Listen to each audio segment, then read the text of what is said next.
Hello student, I am Mr. Mohammad Saqib, your biology teacher and I welcome you all in my YouTube channel The Bios Planet। तो आज student हम बात करेंगे mitochondria के बारे में। तो हम कौन सा चैप्टर पढ़ रहे हैं? The fundamental unit of life.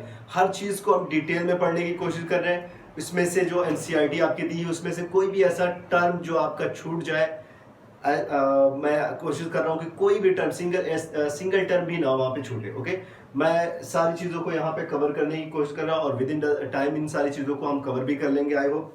तो अगर आप लोग को अगर कोई प्रॉब्लम आ रही है, कोई समझ में कोई चीज़ नहीं आ रही है, तो आप कमेंट बॉक्स में हमेशा लिख के बता दें। तो हम जो चैप्टर पढ़ रहे हैं वो आपका है the fundamental unit of life. और इसमें जो हम पढ़ रहे हैं, हमने इसमें देखा कि जो सेल है, सेल की स्ट्रक्चर कैसे होता है, प्लांट सेल और एनिमल सेल के बीच में जो डिफरेंसेस है, हमने इन सारी चीज़ों को देखने के बाद मैंने बताया कि प्लांट जो सेल होती है उसको हम 3 पार्ट में डिवाइड करते हैं और उन तीनों को एक कवरिंग हो गया जिसको हम पढ़ चुके हैं, मेम्ब्रेन और सेल वॉल को। उसके बाद मैंने कहा कि हम साइटोप्लाज्म को पढ़ेंगे और उसके बाद न्यूक्लियस को पढ़ेंगे। जो अभी हम साइटोप्लाज्म को पढ़ रहे हैं और मैंने बताया कि साइटोप्लाज्म में 2 पार्ट होता है, एक उसका लिक्विड वाला पार्ट और एक वो पार्ट जो उसमें सस्पेंडेड होता है। उस लिक्विड में वो जो फ्लोट करते हुए तैरते हुए दिख रहे हैं उनको हम सेल ऑर्गेनेल कहते हैं। अभी तक एक सेल ऑर्गेनेल के बारे में हमने पढ़ा था, that is plastid and having 2 membrane structure. Okay, now हम बात करेंगे किसके बारे में? आपके सबसे important one of the most important cell organelle जो आपका माइटोकॉन्ड्रिया है, हम उनके बारे में उसके बारे में बात करेंगे। ओके, तो यहाँ पे मैं लिख दे रहा हूँ माइटोकॉन्ड्रिया। तो माइटोकॉन्ड्रिया के बारे में एक और नाम, बड़ा ही कॉमन सा नाम यूज किया जाता है यहाँ पे, और उसका नाम क्या है? The power house of the cell. The power house of the cell.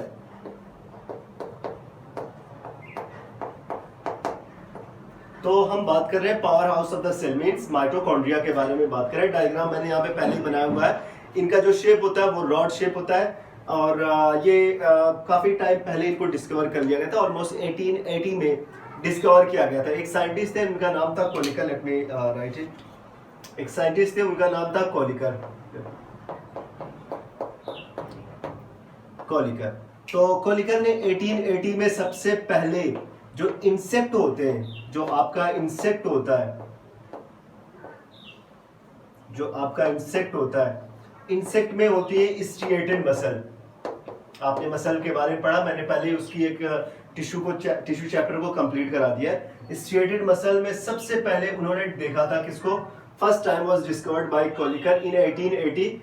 और उन्होंने कहाँ पे देखा? तो जो इंसेक्ट की जो स्ट्रिएटेड मसल्स होती है, उन्होंने सबसे पहले उसको देखा।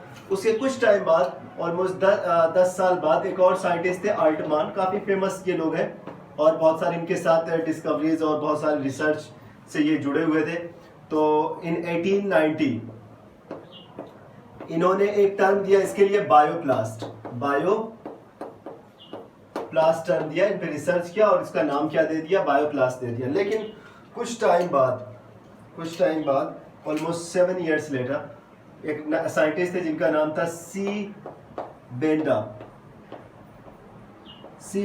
इन्होंने क्या किया? इन 1897 में एक टर्म दिया इसके लिए, परफेक्ट टर्म यूज किया और उस परफेक्ट टर्म का क्या नाम था?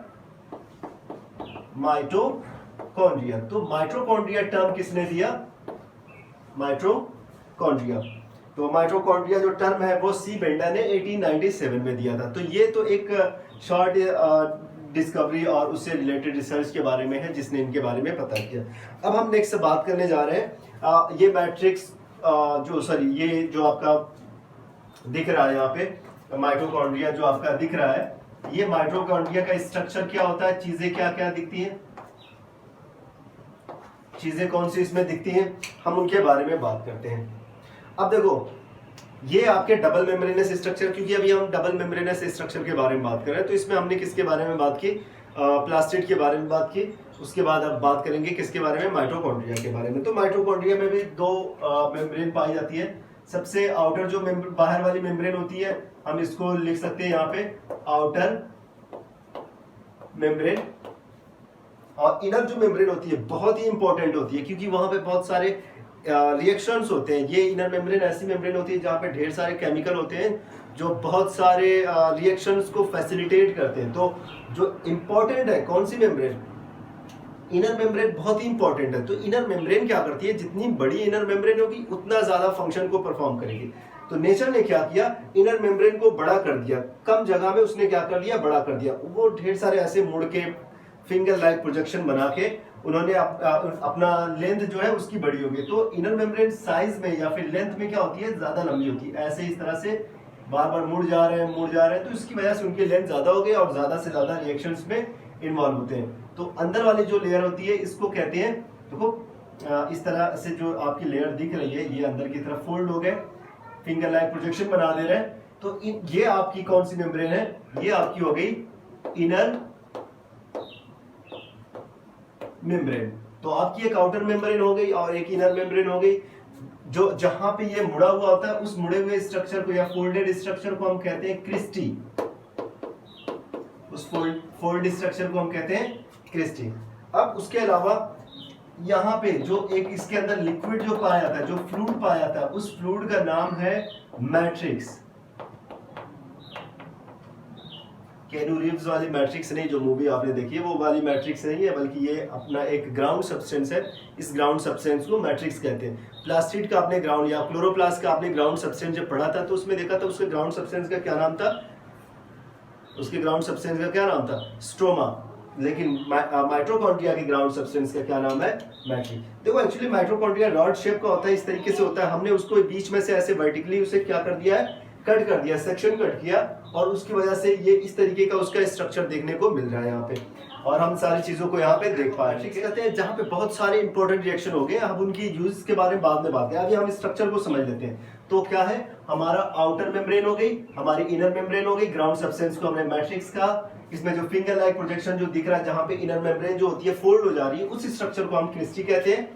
और इसके पास खुद का डीएनए होता है, सबसे इंपॉर्टेंट है। आगे अभी हम बात करेंगे इसके बारे में, डीएनए से क्या इंपॉर्टेंट है, डीएनए का क्या इंपॉर्टेंस है यहाँ पे। और उसके अलावा इनका खुद का क्या होता है, राइबोसोम होता है, इनका खुद का राइबोसोम भी होता है। ओके, तो इनका खुद का डीएनए होता है, इनका खुद का राइबोसोम होता है, इनके पास मैट्रिक्स है, इनर मेम्ब्रेन, आउटर मेम्ब्रेन, ये सारी चीजें। उसके अलावा ये जो इनकी क्रिस्टी होती है, जो इनका फोल्डेड स्ट्रक्चर इनर मेम्ब्रेन होता है, उसमें कुछ रैकेट लाइक, जो आपका टेनिस रैकेट होता है या फिर आप बैडमिंटन जो देखते हैं, लगभग उस तरह से मिलता जुलता क्या होता है, एक स्ट्रक्चर देखने को मिलता है। Let me draw this structure here. तो एक स्ट्रक्चर यहाँ पे देखने को मिलता है। अब हम उस स्ट्रक्चर के बारे में थोड़ा सा समझ लेते हैं कैसा दिखता है। तो वो स्ट्रक्चर जो होता है कुछ इस तरीके से दिखता है।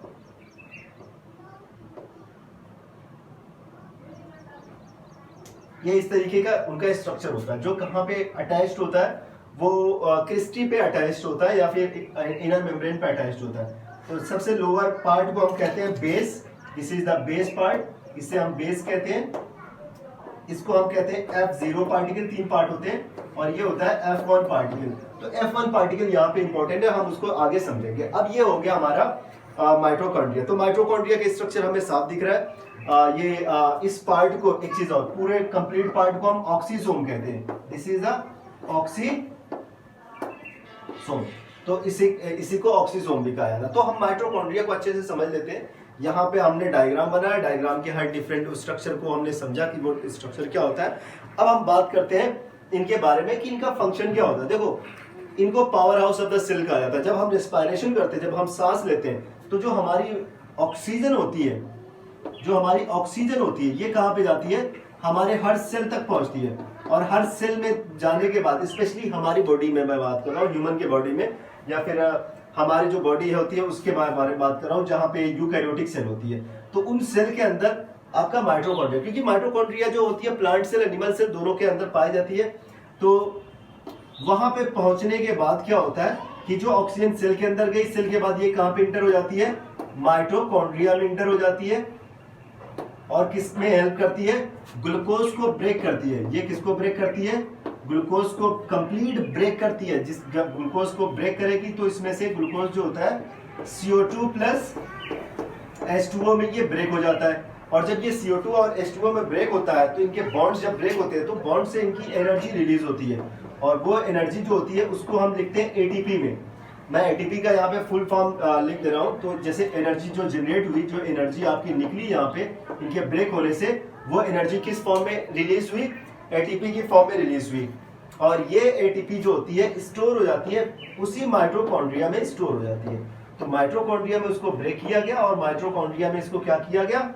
स्टोर भी किया गया। ओके, तो ये तो हो गया आपका जो एटीपी निकली, एनर्जी जो निकली एटीपी के फॉर्म में यहाँ पे स्टोर होगी, उस माइटोकॉन्ड्रिया में स्टोर होगी। अब जब हम जितने भी फंक्शन को परफॉर्म करेंगे तो वहां पे ये एटीपी जो होता है एनर्जी को उसमें यूज होता है। जब हम किसी भी काम को करने जा रहे हैं तो जो एनर्जी होती है, तो ये एटीपी फिर से वहां पे जाते हैं, या फिर एटीपी से जो फॉस्फेट होता है, जैसे इनका नाम पूरा फुल फॉर्म इसका होता है एडेनोसिन, आप इनका फुल फॉर्म जरूर नोट कर लें, एडेनोसिन ट्राई फॉस्फेट। तो एक नया स्ट्रक्चर बन गया। ग्लूकोज से जो एनर्जी निकली उसने उस एनर्जी ने क्या बना दिया? एटीपी को बना दिया। और वो एटीपी कहां पे स्टोर हो गए? माइटोकॉन्ड्रिया में स्टोर हो गए। इसीलिए माइटोकॉन्ड्रिया को power house of the cell कहा जाता है। तो एडेनोसिन ट्राइफॉस्फेट या एटीपी। अब एक्चुअली इसमें फॉस्फेट होते हैं, जब ये फॉस्फेट ब्रेक होता है ना, तो ये एनर्जी जब यहां से निकलती है तो ये हर काम में यूज होती है। एटीपी से जो एनर्जी निकलती है वो किसी भी फंक्शन को, चाहे हम कुछ काम कर रहे हो या नहीं कर रहे हो, बिकॉज हम तो लिविंग है, हमारे अंदर बहुत सारे रिएक्शन हो रहे होते हैं ऑलरेडी, लाखों रिएक्शन एक टाइम पे चल रहे होते हैं। तो उन सारे रिएक्शंस को फैसिलिटेट कौन कराता है? उन सारे रिएक्शंस को में जो एनर्जी का कंजप्शन होता है, वो एनर्जी कहाँ से मिलती है? तो यहाँ पे वो एनर्जी मैंने बता दिया कि वो एनर्जी जो होती है, पहले जो ग्लूकोज से जो एनर्जी निकलती है, जो खाना खाते हैं ग्लूकोज होता है, वो ब्रेक होता है, उससे एनर्जी निकलती है। एनर्जी एटीपी के फॉर्म में माइटोकॉन्ड्रिया में स्टोर हो जाती है। जब आप काम करते हैं तो फिर यही एटीपी फिर से कंज्यूम होती है और आपकी बॉडी को एनर्जी देती है, ताकि आप सारे फंक्शंस को, सारी लाइफ एक्टिविटीज को ठीक से परफॉर्म कर सके। अब देखते हैं कहाँ कहाँ पे क्या होता है। देखो, इनका जो मैट्रिक्स वाला पार्ट होता है, अब इसी एक्चुअली इस टोटल प्रोसेस को ही हम रेस्पिरेशन कहते हैं, जिसमें से 2-3 पार्ट रेस्पिरेशन में, जो रेस्पिरेशन होता है वो इनहेलेशन या फिर ब्रीदिंग को रेस्पिरेशन नहीं कहते, वो अलग होता है। ग्लूकोज के ब्रेक को कहते हैं। तो ग्लूकोज जो होता है कई स्टेप में ब्रेक होता है, तो उसमें से एक स्टेप होता है क्रेब्स साइकिल। क्रेब्स साइकिल, एक तो क्रेब्स साइकिल हो गया, एक हो गया इलेक्ट्रॉन ट्रांसपोर्ट सिस्टम, और एक हो गया ऑक्सीडेटिव फॉस्फोरिलेशन। बहुत ज्यादा इसका इंपॉर्टेंस नहीं है, बस समझ लेते हैं। ऑक्सीडेटिव फॉस्फोरिलेशन या फिर फॉस्फोराइलेटिक एक्टिविटीज, तो ये फर्स्ट हो गया, सेकंड हो गया, थर्ड हो गया, बड़ा इंपॉर्टेंट है। ग्लूकोज को ब्रेक करने के लिए सबसे इंपॉर्टेंट फंक्शन है ये सारे फंक्शन है। तो ये सारे फंक्शन कहाँ पे होते हैं? यहाँ पे मैट्रिक्स में, आपका मैं यहाँ पे लिख दे रहा हूँ, मैट्रिक्स में क्या होता है? मैट्रिक्स में आपका क्रेब्स साइकिल होता है, क्रेब्स साइकिल परफॉर्म होता है। क्रिस्टी में क्या परफॉर्म होता है? क्रिस्टी में आपका इलेक्ट्रॉन ट्रांसपोर्ट सिस्टम होता है। आपकी जो इनर मेम्ब्रेन या फिर ऑक्सीजोम जो होती है, चलो इनर मेम्ब्रेन लिख देते हैं या ऑक्सीजोम लिख देते हैं। ऑक्सीजोम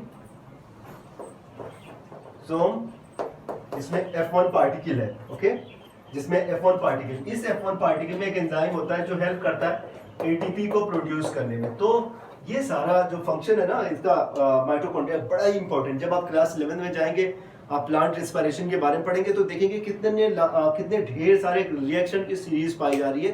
तो वो चैप्टर एक one of the most difficult chapter of class 11th biology. तो क्लास 11th बायोलॉजी का सबसे डिफिकल्ट चैप्टर होगा रेस्पिरेशन वाला, आई थिंक। तो सब कुछ लोगों को लिए हो सकता है वो आसान हो, बट बहुत सारे लोगों के लिए बहुत टफ होता है, क्योंकि बहुत सारी चीजें उसमें लर्न करनी पड़ती है, बहुत सारा कॉन्सेप्ट होगा।